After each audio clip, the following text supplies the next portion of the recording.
Gali Ginanjar ungkap penyesalannya tak akui King Fahz, kini cemburu dengan Sony Septian. Gali Ginanjar mengungkapkan rasa penyesalannya lantaran tak akui King Fahz sebagai anaknya. Kini setelah King Fahz tumbuh remaja, Gali Ginanjar perlahan meminta maaf.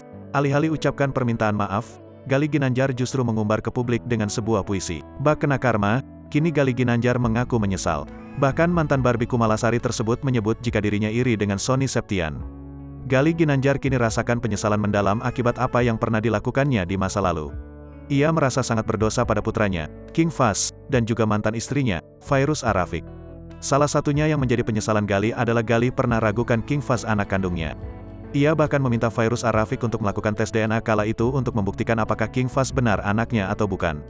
Gara-gara ucapan tersebut, Gali Ginanjar akhirnya ditahan atas kasus pencemaran nama baik. Namun berkat itu semua, Gali Ginanjar jadi disadarkan atas semua salahnya. Kini melihat King Fahz lebih dekat dengan ayah sambungnya, Sony Septian, Gali Ginanjar mengaku iri. Ia cemburu lantaran tidak bisa melihat perkembangan anaknya di masa-masa